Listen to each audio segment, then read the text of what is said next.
संगत जी, प्यार भरी राधा स्वामी जी। संगत जी, बाबा जी के अमेरिका कार्यक्रम से पहले एक बहुत बड़ी घटना हुई। बात इतनी बढ़ गई कि वहां का माहौल खराब हो चुका था।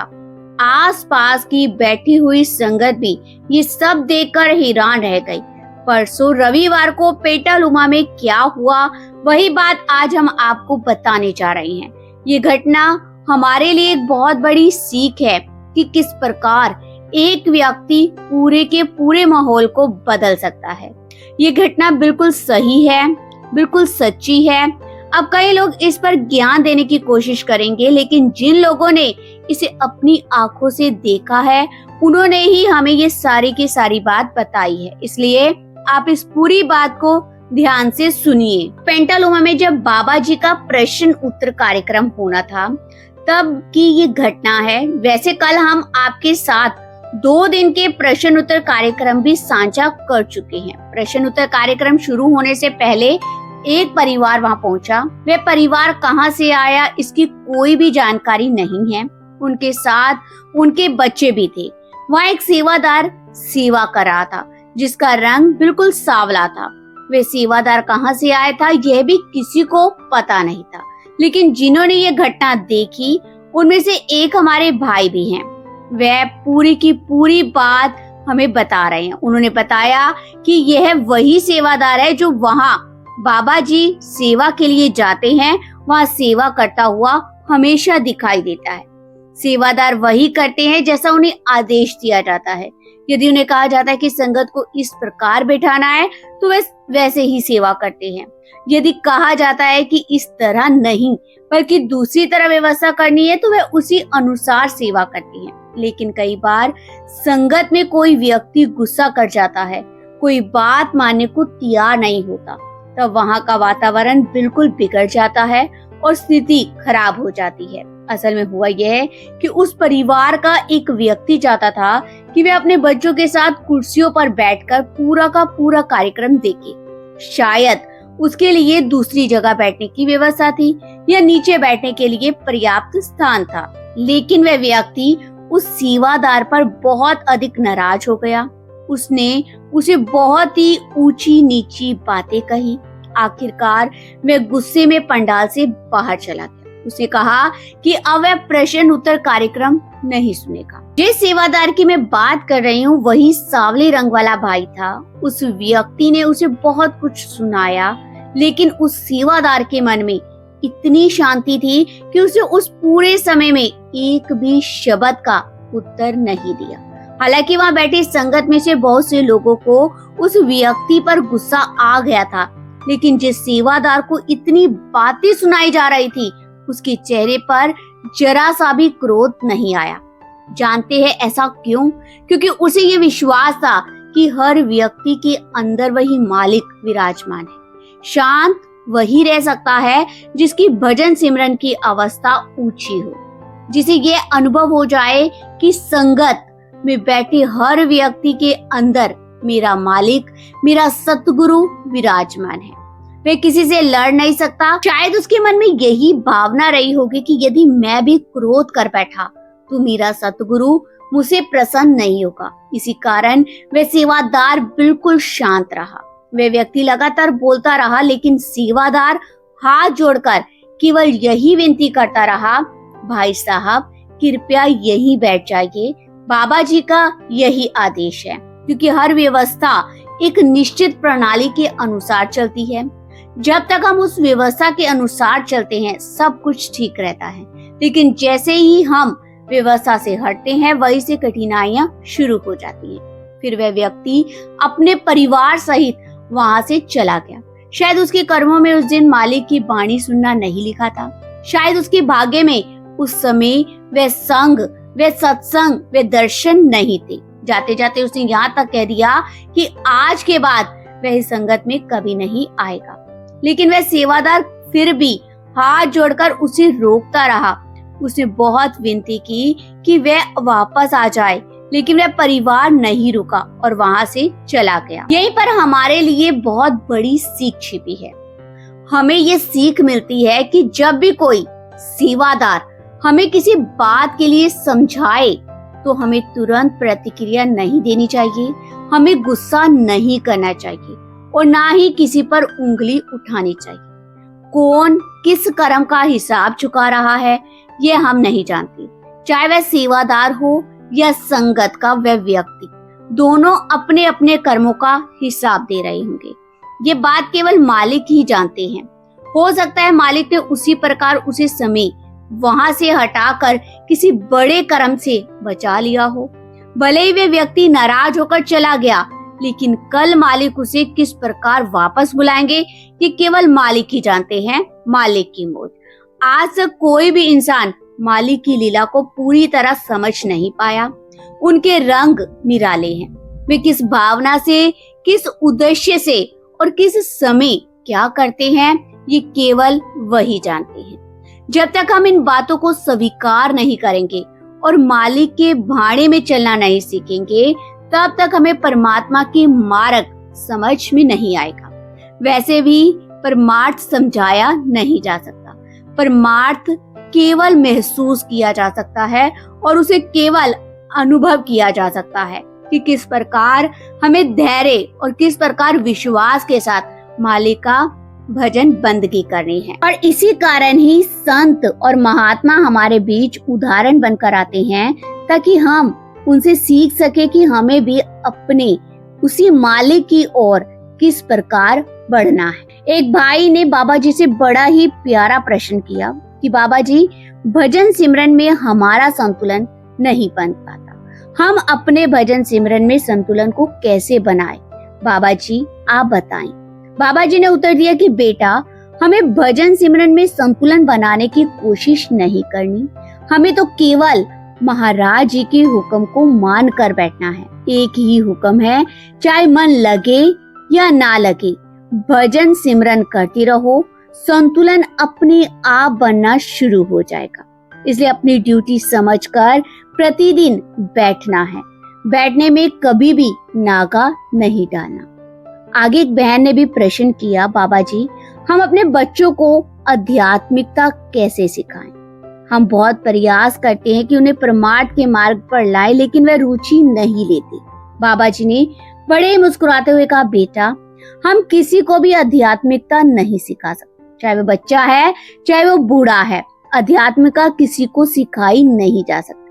वह मंदिर जाए, गुरुद्वारे जाए, कहीं भी जाए, जहाँ उसका मन लगे वह करे, लेकिन हमें स्वयं एक उदाहरण बनने की पूरी कोशिश करनी चाहिए। बाबा जी ने आगे समझाया कि जब हम अपने जीवन से उदाहरण प्रस्तुत करेंगे, तब बच्चे हमसे सीखेंगे। वह स्वयं कहेंगे कि हमारे माता पिता नियमित रूप से ब्याह जाया करते थे, भजन सिमरन करते हैं और अच्छा जीवन जीते हैं। इसलिए पहले हमें स्वयं वैसा बनना है, फिर बच्चे अपने आप सीखेंगे। किसी ने बाबा जी से सवाल किया, बाबा जी, बैंक से लोन लेने पर कभी कभी आर्थिक स्थिति ठीक ना होने पर हम लोन की किस्त चुका नहीं पाते हैं। बैंक वाले दबाव बनाते हैं, लेकिन हम फिर भी उनके पैसे नहीं दे पाते। एक समय के बाद बैंक वाले हमें फोन करते हैं और कहते हैं कि आप हमारे साथ एक रकम पर सेटलमेंट कर लो, और हम तुरंत मान जाते हैं, क्योंकि बैंक वाले बहुत सारे पैसे छोड़कर बाकी के पैसे हमसे लेने की बात करते हैं। तो क्या ऐसे छोड़े गए पैसे अपने पास रखकर हमारे कर्म बनेंगे? तो बाबा जी ने बड़े ही प्यार के साथ इसका जवाब दिया, बेटा, एक एक पैसे का भी हिसाब देना पड़ता है। कर्मों का बोझ बढ़ाने से अच्छा है कि जीवन में कुछ तकलीफें सह ले। बाबा जी ने बड़ा ही प्यारा उदाहरण देते हुए समझाया, बेटा, हवा के रुख से अगर एक तिनका किसी दूसरे के खेत से हमारे खेत में आ जाए, तो उस एक तिनके का भी हिसाब देना पड़ेगा, जबकि उसमें हमारी कोई गलती नहीं। हवा चली और तिनका अपने आप उड़कर आ गया। अगला सवाल एक बहन पूछने लगी, बाबा जी, जब भी भजन सिमरन पर बैठती हूँ तो मुझे बहुत सारी अलग अलग धुनें सुनाई देने लगती है और मैं कंफ्यूज हो जाती हूँ कि इनमें से शबद धुन कौन सी है। बाबा जी ने इस बहन को समझाया कि बेटा, भजन सिमरन करते समय हमें किसी चीज की परख नहीं करनी। जो कुछ भी अंदर महसूस हो रहा है, बस उस पर ध्यान देते रहना है। अगर हम परख करने लगेंगे तो क्या ये सही है या नहीं तो हमारी सूरत उतरने लगेगी। ये आवाजें मालिक के घर से आ रही होती हैं। हमें जल्दबाजी नहीं करनी चाहिए और किसी तरह की परख भी नहीं करनी चाहिए। अगला सवाल, एक भाई ने बाबा जी से पूछा, बाबा जी हमें सेवा को प्राथमिकता देनी चाहिए या अपनी नौकरी को प्राथमिकता देनी चाहिए? बाबा जी ने समझाया, बेटा जीवन चलाने के लिए नौकरी और काम धंधे की जरूरत होती है। अगर हम पहले से सेवा को देखेंगे तो कमाएंगे कहाँ से, और बिना कमाए तो हमसे सेवा भी नहीं हो पाएगी। तो बाबा जी ने इस भाई को समझाया, नौकरी के बाद या पहले समय निकाल कर सेवा पर आ सकते हैं, लेकिन नौकरी छोड़कर नहीं। अगला सवाल, एक भाई ने बाबा जी से पूछा कि जब भी ठीक करने की सोचता हूँ तो मुझसे वह चीज गलत हो जाती है और मैं बड़ा ही ज्यादा परेशान हो जाता हूँ।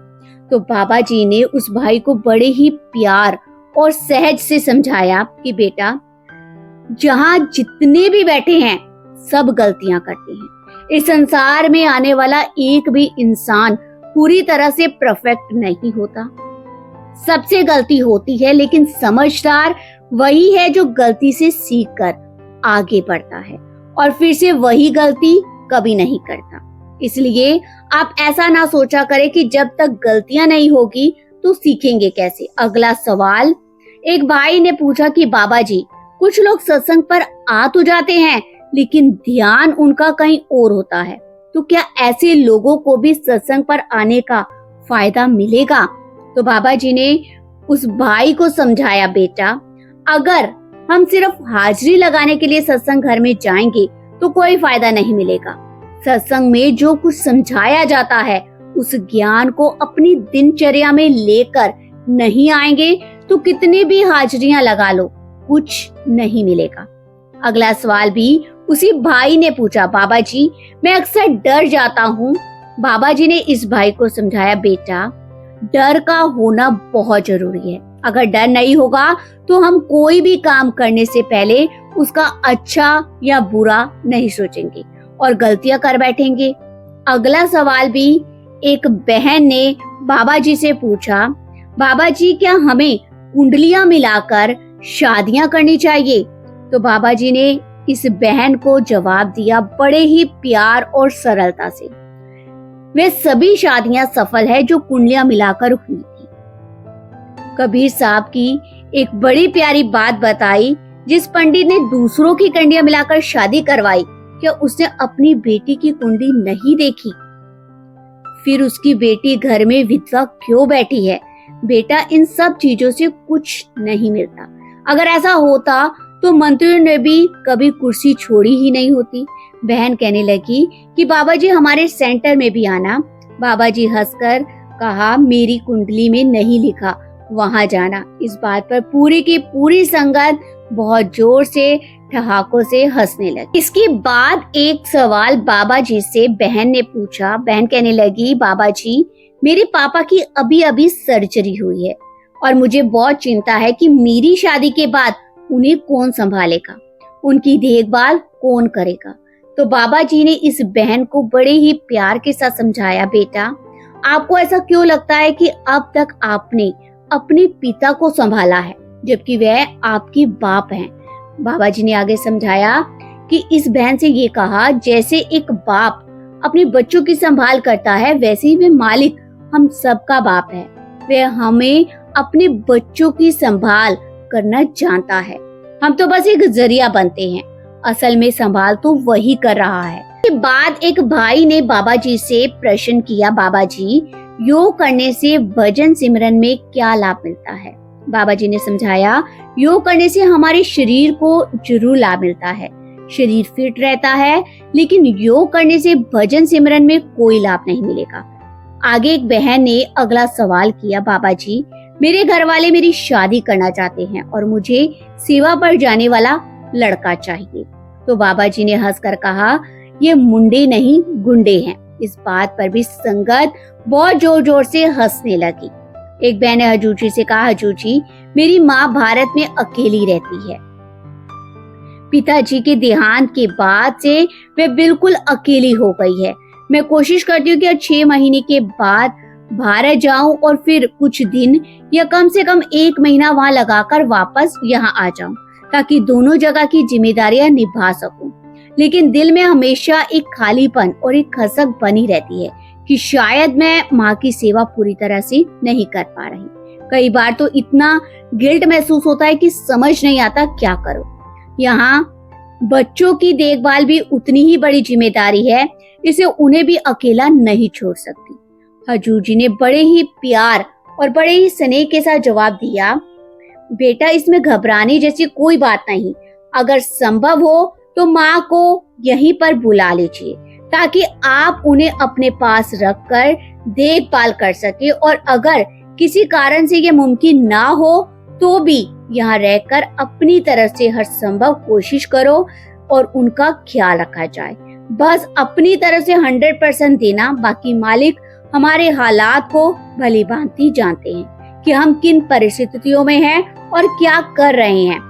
जब नीयत साफ और कोशिश पूरी हो तो मालिक जरूर दिया करते हैं। आप कोशिश करते रहो, ये बहुत बड़ी बात है। प्यारी साथ संगत जी, अब हम अपनी वीडियो पर विराम लगाते हैं। आपसे हम मिलेंगे कल नई वीडियो के साथ। आपसे एक प्यार भरी विनती है कि आप हमारे इस चैनल को सब्सक्राइब जरूर कीजिएगा और बेल आइकन बटन पर ऑल पर क्लिक अवश्य कीजिएगा, ताकि हमारी जब भी कोई नई वीडियो आए तो आपको उसका सबसे पहले नोटिफिकेशन मिल जाए। गुरु प्यारी साथ संगत जी, आप कमेंट में प्यार भरी राधा स्वामी जरूर लिखिएगा। राधा स्वामी जी।